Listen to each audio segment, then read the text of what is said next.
Well, welcome everyone to our next Rebound Alumni Podcast. We're here with the illustrious Janae Brown, JMU alum. I'll let Janae tell us all more about herself here in a second, but someone who has spent a lot of time in my office and really enjoyed that experience. Well, I enjoyed the experience with her. I hope she did here. But she's going into the world of higher education, student affairs, and love to have her share some insights. So Janae, why don't we, well, first, thanks for being here. And second, why don't you tell us about yourself, tell us what you're doing. Yeah, give us the information. Okay, so I graduated in 2019, May 2019 from JMU, and I was a transfer student. So I spent 3 years at JMU after transferring from community college, where I went there for 2 years. Was very involved, did orientation, all that good stuff. That's how I met you for the first time. And then ended up going into student affairs. And so right now I'm in my master's program. I graduate this May from Illinois State University. I'm doing college student personnel administration. So the same program that's offered, or not the same, but a similar program as to what's offered at JMU. And I have a grad assistantship right now in the Center for Civic Engagement here at ISU. I work with alternative breaks, and I'm also a house director for a sorority house. So that's an adventure that I have been on. I got to work with you last summer, which was honestly a blast. Like you said, I spent a lot of time in your office, and I learned a ton. And honestly, it's one of my favorite experiences in grad school. So, and in general, honestly, it was a great time. And then I also had a practicum at Illinois Wesleyan in the fall with their student involvement office. So, just doing all the things. Right now I'm in a job search, which has been interesting and terrifying all at the same time. Hopefully someone will hire me. But yeah. Gotcha. So, we're always talking about lots of different things here. And if you've watched any of the previous one or listened to any of the previous ones, you know some of the things I'm going to ask, but we'll try and throw you some curveballs. Okay. So the good thing that you have going that can be helpful for people is this is actually your second sort of search moment. You had your where am I going to grad school search. Yes. And you're one of the first, if not the first podcast that went to grad school. So let's start there, and then we'll talk about job search. So talk about sort of in the undergraduate career, when did you realize that what you wanted to do and that you knew you had to go to grad school for that, and sort of how did that whole process go? Yeah. Actually, I feel like it goes much further back than that. And I just didn't really recognize that until I was at JMU. My mom had me very young, and she was 15. And so I grew up with her in a way. And so I saw her grow up, and she literally took me to college with her. Basically, she was like, I'm going to get a degree to show you that, like, if I can do it, you can do it, that whole thing. And so I grew up on college campuses. I did the math. I spent more of my life on a college campus than not, which is kind of funny to think about. So colleges and universities have always been something that's really interested me.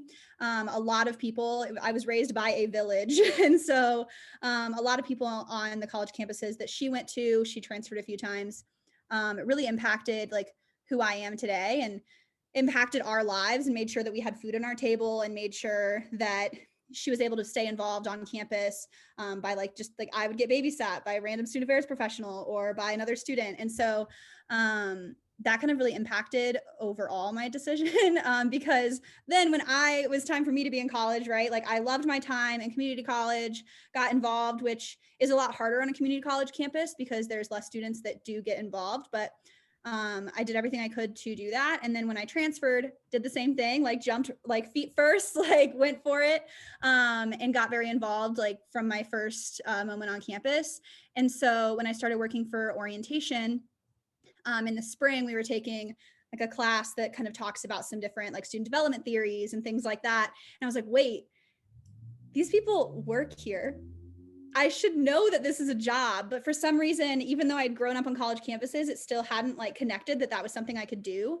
And so that spring, I kind of decided to myself that I was going to do it, but I was too afraid to tell anyone for like 6 months.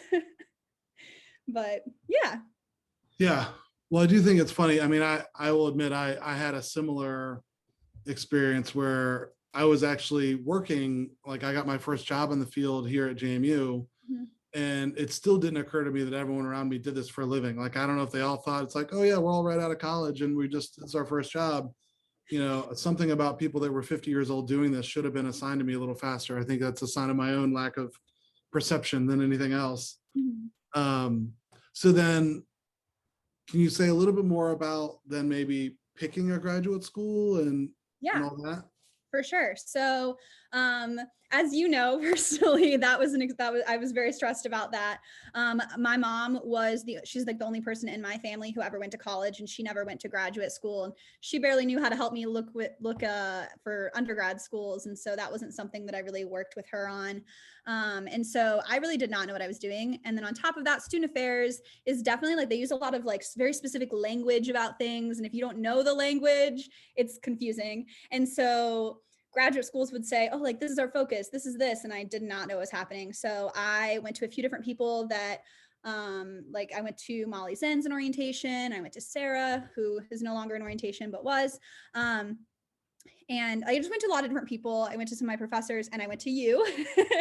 And I was like, I just don't know where to start. I'm pretty sure this is what I want to do, but it's a little overwhelming. And I think you honestly helped me. You and Molly would probably, I'd say, help me the most, because Molly was the person that I vented to when I was stressed about applications and stuff. But you really helped me better understand like how to differentiate what programs we're offering and like what to look for, because that was something that I didn't know how to do. Like, I didn't know, I had all these programs I was interested in. I think I had like 12 when I came to you. And I was like, I don't understand what the differences between these programs are. And you were like, well, this one's research focused. And like this one, their faculty have done this, or their faculty have never actually been practitioners. So are they going to be able to provide you with like what you need, that kind of stuff. And I very much appreciated that. And that was a very big part of like how I was able to kind of narrow down my search. Right. The stress made me want to apply to 12 schools anyways. But both you, Molly, everyone was like, you don't need to apply to 12 schools, Janae. Right. So I narrowed it down. I applied to 5 schools, I believe. But like 2 of them were really backups because they were more research focused, and that wasn't really what I was looking for. Right. But then I just narrowed it down from there, and it was quite a process. Had to go through all these different interviews for each school and interviews for graduate assistantships, and it was an adventure. It lasted honestly a long time. I think I had turned in my first application beginning of January, but I started working on them September of my senior year and didn't know where I was going until April. So Right. It was a process. But let's talk about one particular piece of your process, which was a geographic piece. Yes. Geography mattered to you. Can you talk about, if you don't have to get all into the why, although I think the why is really cute and sweet. But talk about that, because I think sometimes people are like, oh, I have to have all my options open. If I don't want, I have to be open to anywhere I get in. But you had a certain geographic area you cared about being in, and yet you still had multiple options.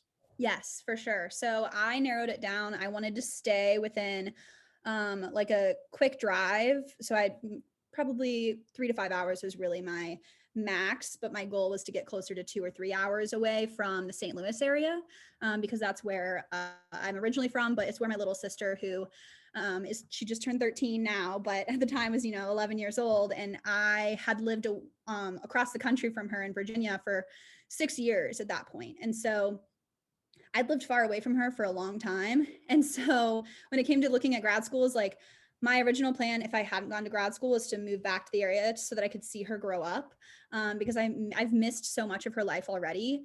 And so when I decided to go to grad school, everyone was telling me to kind of keep my options open and do that, because that's kind of what a lot of people do in student affairs, is like apply everywhere. And that was just not something that I kind of wanted to do. So I narrowed it down to schools in Illinois and Missouri. And I think that was really like a hard decision to make, because people kept telling me to keep my options open. I think there were only a couple of you that were like, no, like that is a good reason to want to do that. And you're still thinking critically about each institution and what they're going to be able to offer you.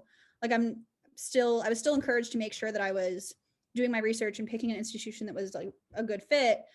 But there were definitely people who did not enjoy my decision, but I think it was a good decision for me and for my sister. And I've gotten to see her so much in the past like 2 years. especially with the pandemic. That really worked out. I got to go like stay with her and my dad for like 3 months in the beginning. And so that was kind of a nice, I mean, I hadn't lived with her in so long, so that was interesting, but it was also very nice to be able to just spend so much time with her. So Well, but I do think that the value of family and taking that into account at this stage is important. You know, I mean, I also think, you know, some people might want to, you know, who like, let me ask you this. Let me turn this into an actual question. Okay. Where are you looking at for your job? St. Louis area. Yeah. Maybe central Illinois. I mean, I've lived here now for 1.5 years, for almost 2 years, I guess. And I do really enjoy it here. So for the right job, I would stay in this area. But I'm also focusing my search on the St. Louis area. Got it. Okay. And then does that feel limiting to you? Does it not? I mean, what are you sort of hearing and feeling as you're looking at jobs?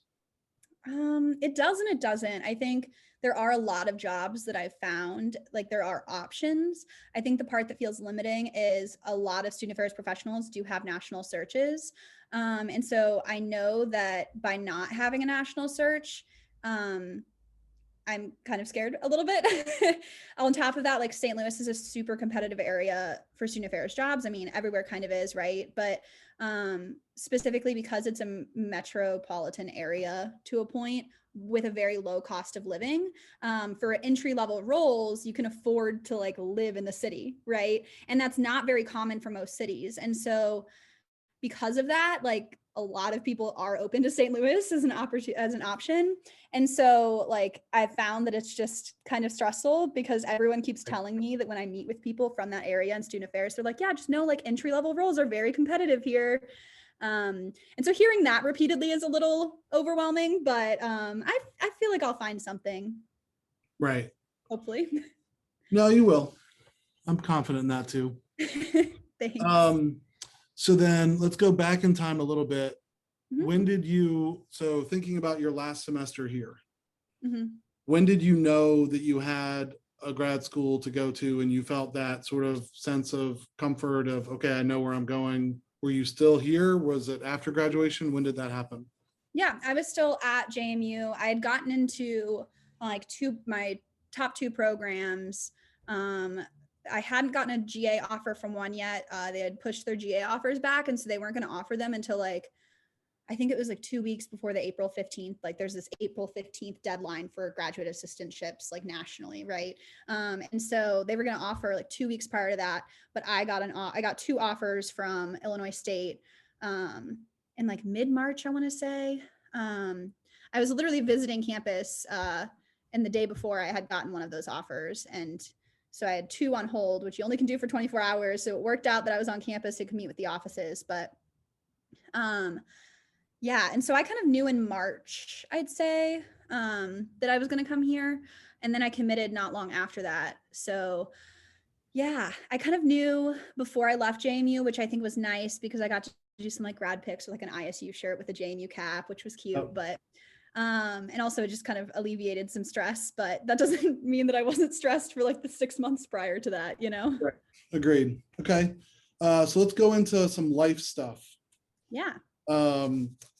Talk about how you have managed sort of health and well-being and all that kind of stuff in the graduate school world and a challenging, you know, again, COVID's a whole nother level, but sort of post-college, post D-Hall, E-Hall, UREC, all that, like how did you manage sort of your health and well-being? Yeah, that's a great question. I've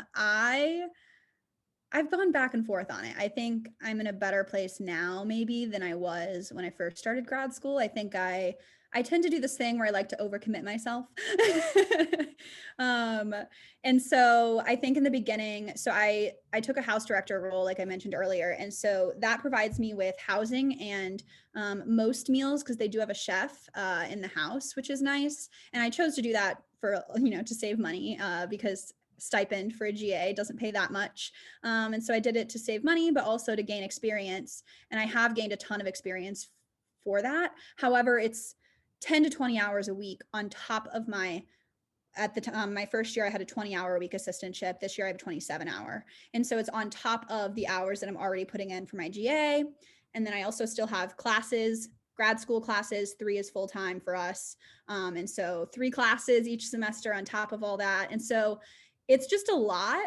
Like when I add up the hours that I'm putting into all of that, I'm doing like 50, 60-hour weeks, right? And so that's a lot. And so my biggest thing is like, I try to set aside at least one night a week and maybe one day each weekend. The weekend doesn't always happen, but I try to set aside at least one night for self-care and one day on each weekend just to kind of like breathe. Yeah.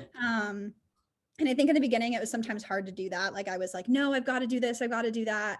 But I think especially the pandemic really just taught me like how important it was to do that. Right. And I've done a really good job of that this semester. So Okay. that's the biggest thing that I've had to do is just schedule it. Like if I schedule my self-care and wellness, like I'm going to take care of myself. But if I don't, it doesn't happen. Right. Yeah. But it's also important to know that about yourself. Mm-hmm. You know, the number of students I talk to, like, I don't have time for this and this and this. I'm like, well, show me your calendar. And it's like empty. Because you're just making it up as you go along. And all you're doing is dealing with the urgent. Like Mm-hmm. you've got to decide something's important and make it happen versus Yeah. just being all over the place. Mm-hmm. That's my version of all over the place. Sorry, it's a podcast. No one will see that. I was waving my hands around like I was crazy. All right, so money. Tell me about how you managed money. How did that work? You're not making a lot of money as a grad assistant, I assume. So how did you manage money? Yeah. So last year I made less money because I did 20-hour week assistantship. This week this academic year I'm making a lot more because I did 27-hour week. So there was a pay increase with that. And then on top of that, with Sigma, like the sorority that I work for, they gave me like a raise for this academic year, which was very nice and unexpected. They also gave me like a bonus at the end of the year, which was nice, especially with the pandemic. But like in general, I honestly thought that because I wasn't paying rent and I was only paying for like weekend food, that I'd be fine. I was like, oh, like I don't even have to really worry about a budget. Like I'll have plenty of money because I'm not paying rent. And then very immediately recognized that's not how that worked.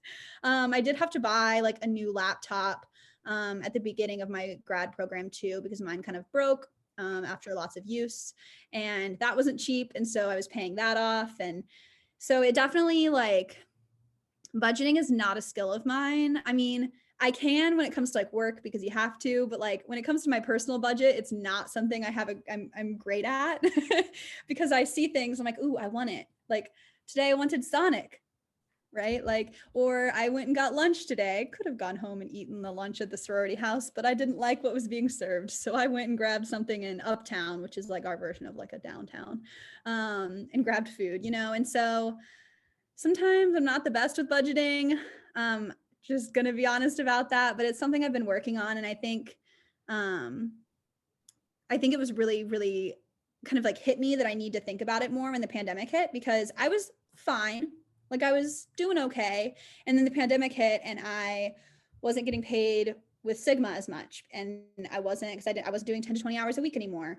And then with my like GA, I had like really realistically, because I was getting paid when I worked at JMU over the summer, but I didn't get paid like right away. Right. And so I went like a month and a half without a paycheck in the middle of a pandemic. And I didn't qualify for that first stimulus. Well, I did, but they didn't give it to me until I got my taxes this year.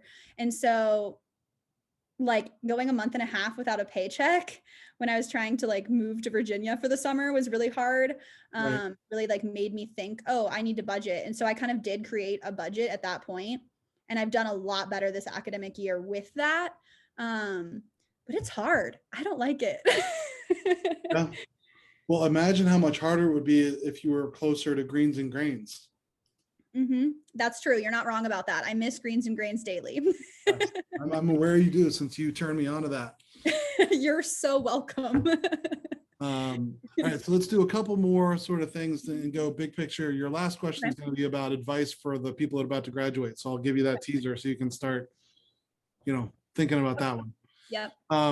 Talk to me about friends, staying in touch with friends, building friends, building friendships, not building friends, building friendships, but also how did you keep in touch with friends from here? Yeah, I did. I love my friends from JMU. They're They're my fave. I love them. Well, I love all my friends, but just to be clear, you know, if they listen to this, don't want them to think that just because they didn't go to JMU, I don't love them. I do. Right. But yeah, I have some group chats that I'm in with some of the people from like my sorority family, and we talk all the time. We have like group FaceTime calls constantly. FaceTime is really how I keep in contact with people. Like, I'm so grateful for the technology that we have, because without it, I don't think I'd be able to keep some of those like relationships as strong as I have. I will say that like in the beginning of the pandemic, it felt really easy. And then I'd say like August, September, I had a lot of like family stuff happen that was really hard. And I kind of wasn't like accepting like the help from my friends. So I was going through that as much as I probably should have. And so like when everything happened with that, I kind of wasn't talking to people as much, but I think I've picked that back up a lot. And they've honestly, I don't think I would have gotten through grad school like without some of those friends, because I am constantly calling them and I'm like, I'm stressed. Tell me something about your life. Like, I just need to hear something not about graduate school right now. And Right. so, yeah, they've been pretty great. So, yeah. Okay. And then biggest differences between JMU life and post JMU life. The community. JMU, like, I mean, most people know it when they're there, right? Like the community there is so special, and like the support there is just unique, and the environment is unique. And I don't know, I think I expected ISU to not, obviously, like I didn't necessarily need to like live up to JMU, but I think the hardest part is like how different grad school is compared to undergrad, right? Like you don't get involved in like the same type of things. Like you don't know like a ton of people on campus. Like I feel like I know no one here compared to what I knew at JMU Right. after 2 years there, right? Yeah. So I know a lot of like staff members and administration, Right. but like I don't know other students very much. I don't know people in other graduate programs. I know everyone in my graduate program. So it's a lot more like isolated. And I think that that's something I didn't necessarily expect. Like I expected to kind of get to know more grad students than I did. I'd say that's probably the biggest thing that was kind of a shock. Yeah. Yeah, but I think like the community is just very different. And I think that ISU has a pretty good community. It's just JMU is special and I miss it. Yep. Yeah. All right. So 2 years ago, Mm-hmm. you were 4 weeks from graduation. If you want to Mm-hmm. imagine that. Oh yeah.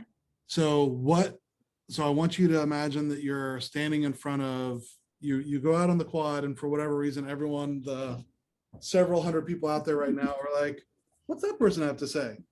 So you end up a la Coach from College Game Day. You stand up on the steps of Wilson and everyone gathers around to hear what you have to say. What do you say to the graduating class of 2021? What do you want them to know? What advice do you have? What perspectives, anything do you have to share with the class of 2021 who's about to go out in the world in 4 weeks? Yeah. Wow, that's so good. Okay. I think the biggest thing I'd say is like, don't be afraid to challenge yourself and be flexible, because it is scary, but I think challenging myself to actually go to grad school, when that was something I never originally wanted to do. Like, don't do something just because it seems like what you're supposed to do. Like, do something because it's like what you're passionate about. And like, even if it's going to challenge you and you know it's going to be hard, if it's really going to help you reach that end goal, or if it's really going to challenge you to be a better like professional in your field, like do it. Like I know so many people who would see jobs in other states and be like, oh, I'm too afraid to apply for that because like, how does that work? How do I move there? Or how do I make that happen for myself? Like, just don't be afraid, and like be flexible, and like be willing to challenge yourself if that's what's right for you. So yeah. Okay. And then I lied, and I'm going to ask one more thing. Okay. What is the best advice you got as you were leaving college, or that you've gotten in grad school, or something that you found to be really valuable and helpful for yourself?